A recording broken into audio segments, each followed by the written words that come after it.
చంద్రబాబు పర్యటన తర్వాత కుప్పం నియోజకవర్గంలో రాజకీయ పరిణామాలు వేగంగా మారుతున్నాయి. 3 రోజుల టూర్ సక్సెస్ కావడంతో టీడీపీ క్యాడర్ ఫుల్ జోష్ పై ఉంది. వచ్చే ఎన్నికల్లో ప్రతిపక్ష నేతను 1,00,000కు పైగా ఓట్ల మెజారిటీతో గెలిపిస్తామని ధీమాగా చెబుతున్నారు.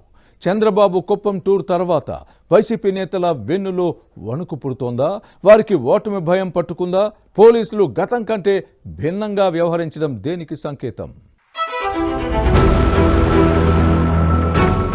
ప్రతిపక్ష నేత చంద్రబాబు నాయుడు ప్రాతినిధ్యం వహిస్తున్న కుప్పం నియోజకవర్గంలో రాజకీయాలు వేడెక్కుతున్నాయి. గత నెలలో ఆయన 3 రోజులు పర్యటించిన తర్వాత సమీకరణాలు వేగంగా మారుతున్నాయి. 1989 నుంచి వరుసగా 7 సార్లు గెలుస్తూ వస్తున్న చంద్రబాబును వచ్చే ఎన్నికల్లో ఎలాగైనా ఓడించాలని లక్ష్యంగా పెట్టుకున్న వైసీపీ నేతల ప్లాన్లు బెడిసి కొడుతున్నాయి. టీడీపీ వ్యూహం ముందు వారి ఎత్తులు చిత్తవుతున్నాయి. చంద్రబాబును 1,00,000 ఓట్లకు పైగా మెజార్టీ గెలిపించి ఫ్యాన్ పార్టీకి షాక్ ఇవ్వాలని స్ట్రాటజీతో ముందుకు సాగుతోంది cycle party cadre. Skill development అక్రమ కేసులో అరెస్ట్ అయి జైలుకెళ్లొచ్చిన తర్వాత గత నెల 28 నుంచి 3 రోజుల పాటు సొంత నియోజకవర్గంలో పర్యటించిన చంద్రబాబుకు ప్రజలు బ్రహ్మరథం పట్టారు. గుడిపల్లె నుంచి కుప్పం వరకు నీరాజనాలు పలికారు. ఆప్యాయంగా పలకరించి ఆర్తిగా మాట్లాడారు. చంద్రబాబు పర్యటనతో పార్టీ నేతలు కార్యకర్తల్లో ఫుల్ జోష్ వచ్చింది.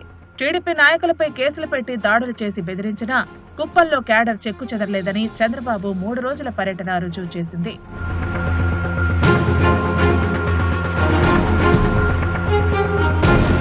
చంద్రబాబు రాష్ట్రానికి మళ్లీ ముఖ్యమంత్రి కావాలని ప్రజలు కోరుతున్నారు. వారి అభిమానానికి పులకించిపోయారు. అదే సమయంలో పార్టీలో నెలకొన్న లోపాలను ఎత్తి చూపి నేతలకు అక్షింతలు వేశారు. క్లుప్తమైన ప్రసంగాలకు పరిమితమయ్యారు. రాష్ట్ర ప్రజల బాధలను ప్రస్తావించారు. వైసీపీ నేతల తీరుపై అసహనం వ్యక్తం చేశారు. రాష్ట్రాన్ని లూటీ చేస్తున్నారని ఆరోపించి ప్రజలు అప్రమత్తంగా ఉండాలని చైతన్యం కలిగించారు చంద్రబాబు.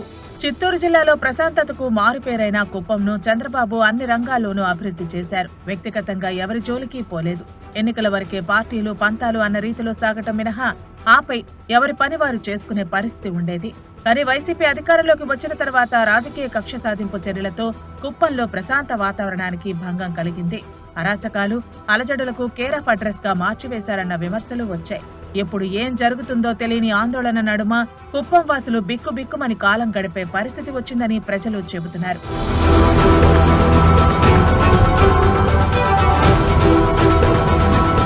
కుప్పంలో చంద్రబాబును ఓడిస్తామంటూ మంత్రి పెద్దిరెడ్డి రామచంద్రారెడ్డి పదే పదే చెప్పి ఆయన మనోధైర్యాన్ని దెబ్బతీసే ప్రయత్నం చేశారు. స్థానిక సంస్థల ఎన్నికల్లో లబ్ధి కోసం అనైతిక చర్యలకు వైసీపీ పాల్పడింది. ప్రతిపక్ష నేత కుప్పం పర్యటనకు వచ్చిన ప్రతిసారి లేనిపోని ఆంక్షలతో అడ్డుకునే ప్రయత్నం చేసింది ప్రభుత్వం. పోలీసులను అడ్డం పెట్టుకుని టీడీపీ క్యాడర్ పై అక్రమ కేసులు పెట్టించి జైళ్లకు పంపారు వైసీపీ పెద్దలు. కుప్పంలో పర్యటించిన ప్రతి సందర్భంలోనూ పార్టీ క్యాడర్లో జోష్ నింపే ప్రయత్నం చేశారు చంద్రబాబు. ప్రతి టూర్లో ఏదో ఒక రకంగా టీడీపీ శ్రేణులతో పాటు చంద్రబాబును ఇబ్బందులకు గురిచేసిన విమర్శలు ఎదుర్కొన్న పోలీసుల వైఖరిలో ఈసారి మార్పు వచ్చింది. స్నేహపూర్వక వాతావరణం కల్పించారు. టీడీపీ నేతలతో పోలీసులు కరచాలనం చేస్తూ ముందుకు కదిలారు. ఏ చిన్న గొడవ జరగలేదు. మరోవైపు ముఖ్యమంత్రి జగన్ పాలన మంత్రి పెద్దిరెడ్డి రామచంద్రారెడ్డి లక్ష్యంగా విమర్శలు చేసి ప్రజలను ఆకట్టుకున్నారు ప్రతిపక్ష నేత. చంద్రబాబు టూర్ కు వచ్చిన జనస్పందనను చూసిన తర్వాత వైసీపీ నేతల గుండెల్లో రైళ్లు పరుగులు తీస్తున్నాయి. వచ్చే ఎన్నికల్లో చంద్రబాబును ఓడిస్తామని ఏవేవో వ్యాఖ్యలు చేసినా ఓటర్లు వాటిని పట్టించుకునే పరిస్థితి లేదని క్యాడర్ చెబుతోంది. మొత్తం మీద చంద్రబాబు పర్యటనతో కుప్పం టీడీపీ క్యాడర్ ఉత్సాహంతో ఉరకలు వేస్తోంది.